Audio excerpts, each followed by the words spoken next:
How's everybody doing? Morning. Great. Thanks, Coach. Appreciate you joining us. Luciano, you go ahead and lead us off.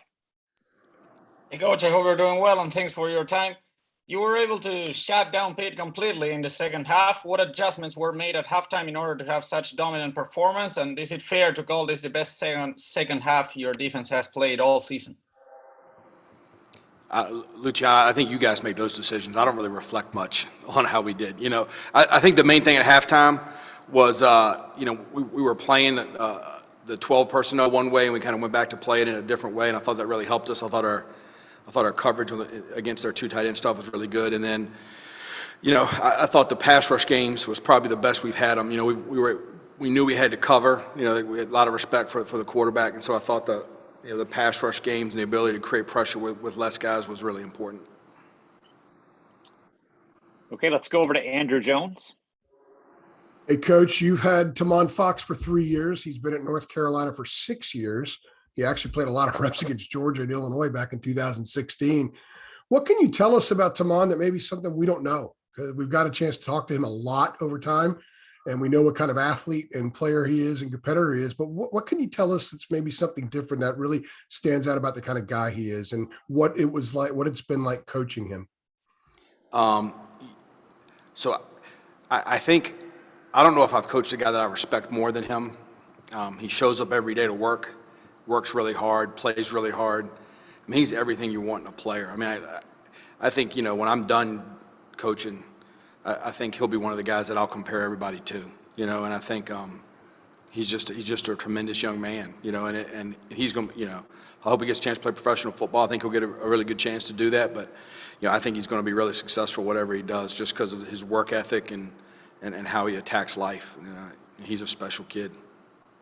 As far as his performance goes, has he had the kind of season that you were hoping for, especially with respect to consistency on a unit that has been wildly inconsistent? Has he been sort of the standard for you? Yeah, Tamon Fox is to me is a rock, so I think he's the guy you can point to and say, hey, we need to be more like him, and I think that's a tribute to him. Thank you. Ross Martin, go ahead. Hey, Coach Bateman, kind of elaborating on what Luciano asked. I mean, it was almost night and day once y'all settled down against Pitt. Any more ads on kind of your adjustments you made and how to kind of shift the mentality of your defense after giving up, 17 points early in the first half to kind of get them back on track to put together a really nice performance?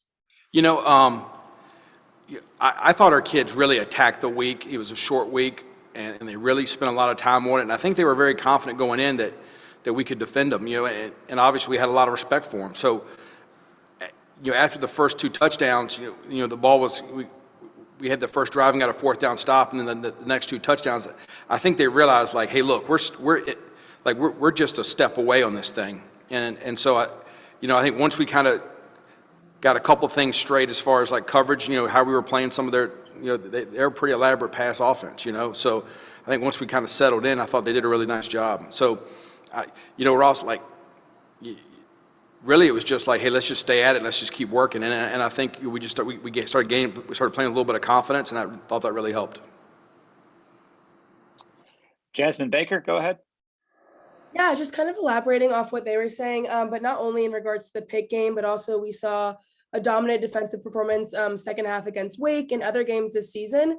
What do you think? Do you think it is just that confidence going into the second half and having played, or why do we see such different defensive productivity between the first half and the second half this season? Jasmine, that's a great question. I think our kids have been able to respond to. We've had some people attack us in different ways than we thought, in different ways than they had shown on film. Even Pitt did that. And I think when people have respect for you, they try to find things to attack you that maybe you haven't seen as much on film.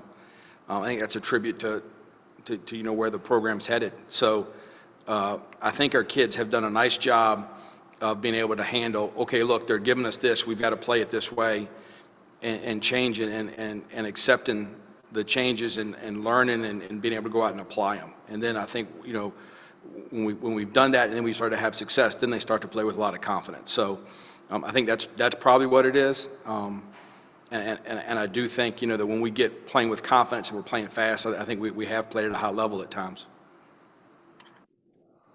CL Brown, go ahead. Hey Jay, I was curious what your first impression was of Jeremiah Gemmel when you met him. When we started, it was the spring, and I'd been impressed with him, because we'd had meetings and some of those kind of things that you could tell that he understood football, like the intelligence factor, but I don't think he'd played at all. And so, I remember like the first day of practice, coming off the sideline, coming inside and watching and saying he needs to go with the first group. You could just tell, he was an efficient mover. He was smart. He picked it up fast. And really, from that point forward, he's been the Mike linebacker since I've been here. So, there's another kid that I have a really high opinion of, that I really respect, how he's gone about his business. I think he's a tremendous player. Yeah, and what do you kind of feel like his legacy will be as a linebacker at Carolina? I think Jeremiah has done a great job. A player-led standard is way better than a coach-led standard. So I think he has done a great job of establishing a standard of preparation that our players now live up to. And he's dragged guys in the film room. He's dragged guys over to his house over here to watch film. And I think our kids are understanding how much that has helped them become better on the field. And so I think that standard, and then also I think he plays at a really high level of effort. And so when one of your best players and one of your best leaders plays with a really high level of effort, it's easy to make everyone else play at that level. So he's done a great job of establishing a standard, I think. Thank you. Yes, sir. Let's go over to Greg Barnes.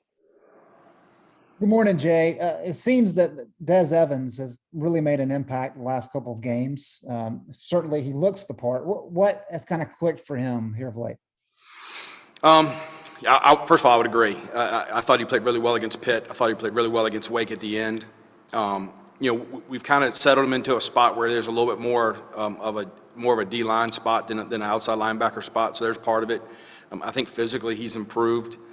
He's bigger. He's able to hold the point a little better than he was when he first got here. But yeah, Greg, I'm very happy with him. I think he's going to really, really continue to impact the game. I think he played the second of the front seven guys, of the D-line outside backer guys. I think he played the second most snaps behind Tamon. So I think going forward, that's kind of what we expect out of him. Thank you. Yes, sir. Gregory Hall. Jay, obviously the goal is to win the game against Wofford on Saturday, but how are you using this week in the game to prepare for the regular season ending against NC State? Greg, that's a great question. Wofford is a pain in the tail, so we're focusing all our effort on them right now. I think when you look ahead, you start to get in trouble, brother. So I think we are doing everything in our power to play as well as we can against Wofford. And I think, we defensively, we just need to continue to play more consistently. And I think when we do that, the results will come. Is there a plan to get more younger guys in, maybe like a DeAndre Boykins or Dante Balfour, guys that you haven't really been able to get into the game this season?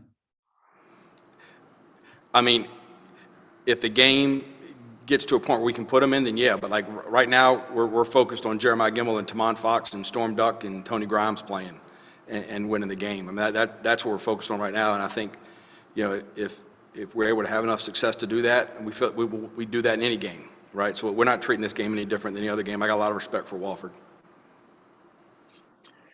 All right, we'll close up today. One last one from Ross Martin. Phrase those questions. Great, Jay. Those answers.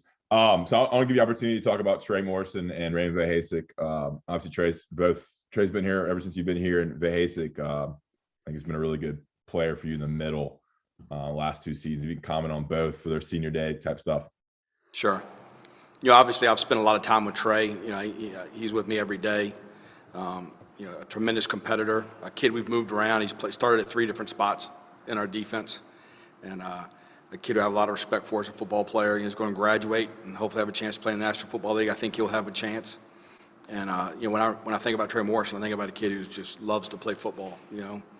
And Ray, when he got here, I was like, oh boy, this kid's got a ways to go. But he worked really hard, and he's become a really, really important part of our defense, and shows up every day, and he's tough, and he battles through. And to play the amount of snaps he's played at nose guard the last couple of years has been impressive. And I wish they had a couple more years, but that's part of the deal in college football, right? Is they graduate and they move on, and that's what you want, right? The goal is graduation. So I'm excited for those two guys to have a chance to hopefully play professional football, but if nothing else, have a North Carolina degree and go for it. But Tamon Fox, Jeremiah Gemmel, Trey Morrison, Ray, those four guys have been really important players to us.